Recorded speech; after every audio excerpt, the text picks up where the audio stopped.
अस्सलाम वालेकुम बेटा टॉपिक हम अपने पढ़ चुके थे चैप्टर नंबर 21 न्यूक्लियर फिज़िक्स के अंदर कि कोई भी हमारे पास एक रेडियो एक्टिव एलिमेंट है तो उसके लिए हमने डीके इक्वेशन कैसे लिखनी है, फिर इसकी हाफ़ लाइफ और मीन लाइफ का क्या ताल्लुक़ होगा, और कुछ अगर हमें सैंपल्स दे दिए जाए तो उन सैंपल्स की हाफ़ लाइफ क्या कुछ होती हैं, उनसे मुताल्लिक़ हमने एक चार्ट भी अपना बनाया था जिसे मैंने बारहा कहा था कि आप इसकी बार बार प्रैक्टिस करें क्योंकि ये आपके कम्पिटिटिव एग्ज़ाम के अंदर आती हैं। तो उनसे मुताल्लिक़ हमारी जितनी भी एमसीक्यूज़ कम्पिटिटिव आपके एग्ज़ाम के अंदर आ चुकी हैं, आज हम उनको डिस्कस करने जा रहे हैं। तो स्टार्ट करते हैं बेटा। फर्स्ट एमसीक्यू है, in the half life an element the equation for the number of the decaying atom is given by. UHS 2010 के अंदर आपकी एमसीक्यूज़ आई हुई है कि किसी भी एक एलिमेंट के लिए अगर उसके हाफ लाइफ और नंबर ऑफ डिकेइंग एटम्स के दरमियान में इक्वेशन बनाना चाहेंगे तो वो इक्वेशन क्या होगी बेटा। तो दो चीज़ें हैं बेटा कि कितने नंबर ऑफ़ एटम्स उसके डिके कर जाते हैं, ये प्रोपोर्शनल होता है कि उसके ओरिजिनल नंबर ऑफ़ एटम्स क्या हैं। ठीक है बेटा। इसके बाद दूसरा, कितने नंबर ऑफ़ एटम्स डिके कर जाते हैं, ये प्रोपोर्शनल होता है कि वो टाइम कितना कुछ लेता है। तो दोनों इक्वेशंस को अगर इकट्ठा कर दें तो इन दोनों इक्वेशन से बेटा हमारे पास रिलेशन बनता है delta N is proportional to minus N delta T. तो यहाँ से आपके पास ऑप्शन है बेटा ए करेक्ट। सेकंड एमसीक्यूज़ है, half life of an element is UHS 2011 कि किसी भी एक एलिमेंट की हाफ लाइफ क्या होती है, inversely proportional to square of decay constant. ठीक है बेटा। Directly proportional to square of the decay constant, directly proportional to the decay constant, inversely proportional to the decay constant. तो रिलेशन बेटा हमारे पास है किसी भी एक जिस्म की हाफ लाइफ, हमने देखा था कि ये log2 divided by lambda, lambda decay constant था।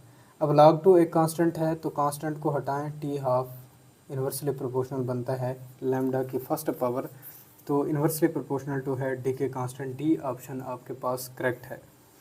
Third MCQ, a half life of a sodium 24 is which is used to estimate the volume of a blood in a patient. UHS 2012 के अंदर आपकी MCQs आई हुई है कि किसी एक patient के ब्लड के अंदर प्लाज्मा का वॉल्यूम क्या है बेटा, वो वॉल्यूम हम एस्टिमेट करने के लिए सोडियम 24 को इस्तेमाल करते हैं। अब इस सोडियम 24 की हाफ लाइफ बेटा क्या होती है वो हमने बतानी है। वो चार्ट तो सोडियम 24 की हमने देखी थी 15 आवर थी ये। ठीक है बेटा। तो उस चार्ट को दोबारा से देखें, आप उस लेक्चर को सुनें, फिर यहाँ पर आएँ। अगर आप इस चैनल पर नए हैं तो अभी चैप्टर नंबर 21 की प्लेलिस्ट के अंदर जाएं और हाफ़ लाइफ से मुताल्लिक़ फिर हाफ़ लाइफ मीन लाइफ का रिलेशन क्या है और डिफरेंट एलिमेंट के लिए हमने हाफ़ लाइफ के ऊपर अपना एक अलग से लेक्चर बनाया हो, उसको लाजमी देख लें बेटा, फिर ये आपको समझ आएंगे।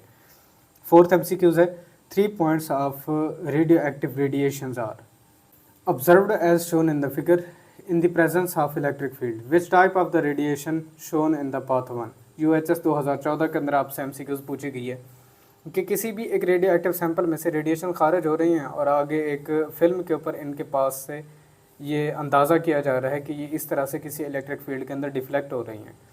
फर्स्ट रेडिएशन के लिए स्ट्रेट पाथ है, सेकंड रेडिएशन के लिए ये इस तरफ नेगेटिव प्लेट की तरफ डिफ्लेक्ट हो जाती हैं और थर्ड रेडिएशन के लिए ये पॉजिटिव प्लेट ऑफ दी तरफ डिफ्लेक्ट हो जाती हैं। अब वो कह रहा है कि फर्स्ट पाथ जो नज़र आ रहा है वो किन रेडिएशंस के लिए है बेटा। ये हमेशा याद रखिएगा, chargeless particles electromagnetic waves gamma particles कहलाते हैं और इनके ऊपर कोई चार्ज ना होने की वजह से कभी भी इलेक्ट्रिक फील्ड इनको डिफ्लेक्ट नहीं करती, इसीलिए स्ट्रेट पाथ दिखाते हैं।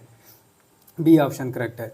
फिफ्थ एमसीक्यूज, अ यूरेनियम आइसोटोप यूरेनियम 232 है, undergoes 1 alpha decay and 1 beta decay. What is the atomic number of the final product. UHS 2014 के अंदर आपसे एमसीक्यूज पूछी गई है। यूरेनियम 232 एक आइसोटोप है, ये पहले अल्फ़ा डीके करता है फिर इसमें से बीटा डीके हो जाता है। तो अब इसका एटॉमिक नंबर क्या होगा बेटा। अल्फ़ा डीके के दौरान इसका एटॉमिक नंबर 2 यूनिट्स डिक्रीज़ करेगा, जबकि बीटा डीके के दौरान इसका एटॉमिक नंबर 1 यूनिट बढ़ जाता है।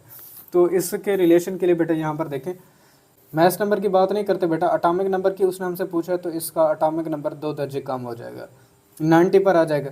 जब ये फिर बेटा बीटा डीके करता है तो उस वक्त इसका एटॉमिक नंबर 1 दर्जे बढ़ जाता है, तो यूरेनियम 91 बन जाएगा। बी ऑप्शन आपके पास करेक्ट है बेटा।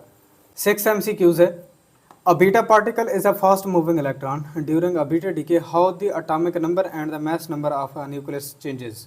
UHS 2014 के अंदर आपसे एमसीक्यूज पूछी गई है। बीटा डीके के दौरान किसी भी एक न्यूक्लियाई का मैस नंबर कितना कुछ चेंज होता है और उसका चार्ज नंबर या अटामिक नंबर बेटा कितना कुछ चेंज होता है, ये हमने बताना है बेटा। हमेशा याद रखिएगा बेटा, बीटा डीके के दौरान कभी इसका मैस नंबर के ऊपर कोई इफेक्ट नहीं पड़ता। हाँ, इसका जो चार्ज नंबर है या अटामिक नंबर है ये इंक्रीज़ कर जाता है 1 यूनिट। तो यहाँ पर Z increase by 1 unit, A remains same. Option C आपके पास करेक्ट है बेटा। 7th MCQ है, a radio active isotope W decays to X which decays to Y and Y decays to Z as shown in fig. W एक radio isotope है, ये beta decay करता है और X में चेंज हो जाता है, X फिर अल्फा डीके करता है, Y में चेंज हो जाता है, Y फिर अल्फा डीके करता है और Z के अंदर चेंज हो जाता है। अब सवाल वो हमसे कर रहा है, what is the change in the atomic number from W to Z। UHS 2014 के अंदर ये हमसे MCQ पूछ चुका है कि अब उसके एटॉमिक नंबर के अंदर कितनी कुछ चेंज आ जाएगी बेटा, वो हमने बतानी है। तो यहाँ पर गौर कर लें बेटा, W है हमारे पास। अब बीटा डीके के दौरान यहाँ पर गौर कीजिएगा, इसके एटॉमिक नंबर के अंदर 1 दर्जे चेंज आ जाएगी। ठीक है, मैं इसे अगर AZ लिखना चाहूँ तो ये हमारे पास बनेगा AZ+1। बात समझ आ गई। जब ये बेटा क्या करता है, बीटा डीके करता है। अब X आगे अल्फ़ा डीके कर जाता है बेटा।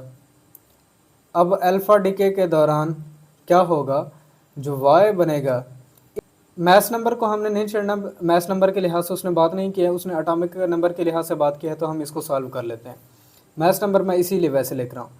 अब इसके एटॉमिक नंबर के अंदर 2 दर्जे कमी होगी, तो यहाँ से बेटा Z-1 होगा, क्योंकि -2 लिखेंगे +1 तो -1 आ जाएगा।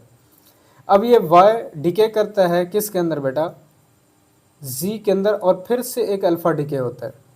अब Z के अंदर देखें, इसका मैस नंबर वैसे एटॉमिक नंबर के अंदर अल्फ़ा डीके के दौरान बेटा 2 यूनिट्स कमी होगी, तो Z-1 था, Z-3, तो एटॉमिक नंबर के अंदर 3 दर्जे कमी आएगी, decrease by 3 units. B option आपके पास करेक्ट है।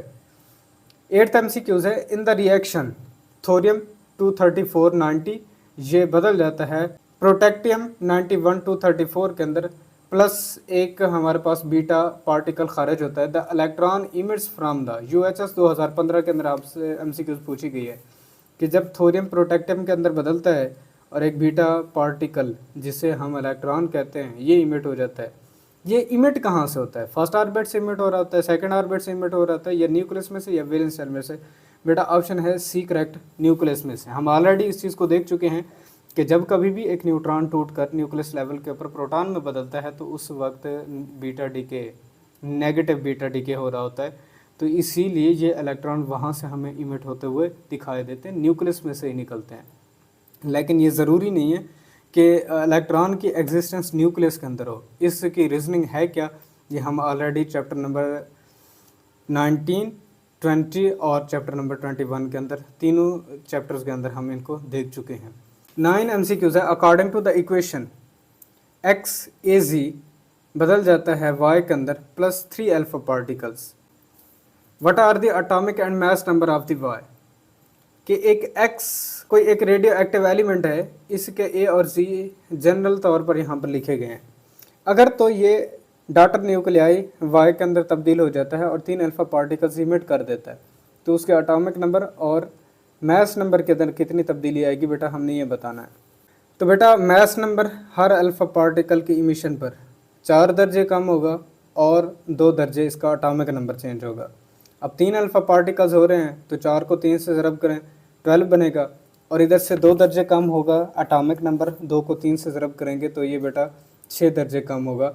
तो ये ऑप्शन आपके पास करेक्ट है कि एटॉमिक नंबर Z-6 के ऊपर चला जाएगा और जो इसका मैस नंबर है A-12 के ऊपर चला जाएगा। तो ये ऑप्शन बेटा आपके पास करेक्ट है। 10th MCQ है, a certain radio active nuclide of a mass number X decay by beta emission and alpha emission to a second nuclide of mass number T which one of the following correctly relates x and T. UHS 2015 के अंदर आपसे MCQs पूछी गई है कि किसी भी एक रेडियो एक्टिव न्यूक्लियाइड के लिए अगर उसके मास नंबर को एक्स से और उसके मास नंबर को एक्स से अगर वो बीटा इमिशन कर रहा हो और अल्फ़ा इमिशन के बाद सेकंड न्यूक्लियाइड के मास नंबर अगर टी को ज़ाहिर कर दें तो इनके दरमियान में रिलेशनशिप बेटा क्या होगा, वो रिलेशनशिप हमने बेटा बताना है। तो बेटा कोई भी एक न्यूक्लियाइड जब बीटा डीके करता है तो इसके मास नंबर में तो कोई तब्दीली नहीं आती, लेकिन जब ये नेक्स्ट न्यूक्लियाइड के अंदर बदलता है और वो नेक्स्ट न्यूक्लियाइड हमारे पास उसके मास नंबर को अगर ये टी से ज़ाहिर करे, अल्फ़ा इमिशन की वजह से मास नंबर के अंदर 4 दर्जे कमी आएगी। तो रिलेशन हमारे पास बेटा क्या बनेगा, x-4 is equal to T. ठीक है कि पहला न्यूक्लियाइड अब बीटा डीके कर रहा है, उसके तो मास नंबर में कोई तब्दीली नहीं आई, लेकिन जब ये अल्फ़ा डीके करेगा तो इसके मास नंबर के अंदर 4 दर्जे कमी होगी और दूसरे न्यूक्लियाइड के मास नंबर टी से है। अब x को अगर देखना चाहेंगे तो बेटा t+4 ये रिलेशन बन जाएगा हमारे पास। बी ऑप्शन आपका करेक्ट है। 11 MCQs during the DK of radio active isotope X है 23290 to a stable isotope, 6 alpha particles and 4 beta particles are emitted. What is the Z and A of the stable isotope? UHS 2015 के अंदर आपसे MCQs पूछी गई है कि कोई भी एक रेडियो एक्टिव आइसोटोप है जिसका मास नंबर और एटॉमिक नंबर आपको बता दिया गया है। अब ये कहता है कि अगर ये 6 अल्फ़ा पार्टिकल्स खारिज करे और 4 बीटा पार्टिकल्स खारिज करने के बाद अब स्टेबल आइसोटोप की शक्ल इख्तियार कर ले, तो स्टेबल आइसोटोप का एटॉमिक नंबर और मास नंबर क्या होगा वो बेटा हमने बताना है। तो बेटा इसके एटॉमिक नंबर के अंदर और मास नंबर के अंदर पहली कैलकुलेशन, अगर तो 6 अल्फ़ा पार्टिकल्स ये खारिज करता है तो 6 को 4 से ज़रब करें 24, तो मास नंबर इसका 24 दर्जे कम हो जाएगा। तो उसके लिए यहाँ पर रिलेशन बना लें 23292। अब मैं यहाँ पर फर्जी इसका डॉटर न्यूक्लियाई कंसीडर कर रहा हूँ। After the alpha particle 6 alpha particles emission, मैं ये लिख रहा हूँ यहाँ से। तो 24 इसमें से कम कर लें 32 में से 23224, ये आपके पास 8 बनेगा, यहाँ से 0 208 आपके पास बन जाएगा। तो इसका मतलब 208 और यहाँ से 2 दर्जे अल्फ़ा पार्टिकल्स एटॉमिक नंबर में कमी लेके आता है, तो 6 अल्फ़ा पार्टिकल्स अगर निकल जाएँ तो 12 इसमें से, तो ये 80 आपके पास आएगा। ठीक है, अब यहाँ पर 4 बीटा पार्टिकल्स, जैसे ही 4 बीटा पार्टिकल्स ये डिके करता है तो 4 दर्जे इसका एटॉमिक नंबर बढ़ता है, कभी इसके मास नंबर के अंदर कोई वेरिएशन नहीं आती। तो यही 208 और 4 दर्जे ये 84 के ऊपर चला जाएगा बेटा। डी ऑप्शन बेटा करेक्ट है, Z 84 बनेगा और A 208 बनेगा। पहले MCQs है, the relationship between the decay constant and the half life of the radio active element is. हमेशा याद रखिएगा बेटा कि हाफ लाइफ और रेडियो एक्टिव डीके कांस्टेंट इनके दरमियान में जो रिलेशन आता है बेटा वो T half is equal to 0.693 divided by lambda. अगर आप इनको रीअरेंज कर लेंगे तो यहाँ से टी हाफ को डिवाइड कर लें और डी के कांस्टेंट को यहाँ ले जाएं, ये आपके पास डी ऑप्शन करेक्ट है। UHS 2016 के अंदर आपकी MCQs आई हुई है। तो बेटा ये थी वो MCQs जो कि हाफ लाइफ से रिलेटेड और डी के कांस्टेंट क्या है, इनके आपस में इंटर रिलेशन क्या है, फिर किस तरह से हम हाफ लाइफ फाइंड कर सकते हैं, फिर अगर कोई एक एलिमेंट डी के प्रोसेस में से गुजर रहा हो तो कितने अल्फ़ा पार्टिकल्स खारिज करे, कितना बीटा पार्टिकल्स खारिज करे, कितने गैमा पार्टिकल खारिज करे, तो उसके मास नंबर और उसके एटॉमिक नंबर के ऊपर क्या इफेक्ट पड़ेगा, ये ऑलरेडी हम पहले अपने लेक्चर्स के अंदर देख चुके थे और उनसे मुताल्लिक़ ये कम्पिटिटिव एग्ज़ाम के आपके MCQs थी। होप सो आपको वीडियो पसंद आई होगी। इंशाल्लाह अपने नेक्स्ट लेक्चर में मिलेंगे। इजाज़त दीजिए, अल्लाह हाफ़िज़।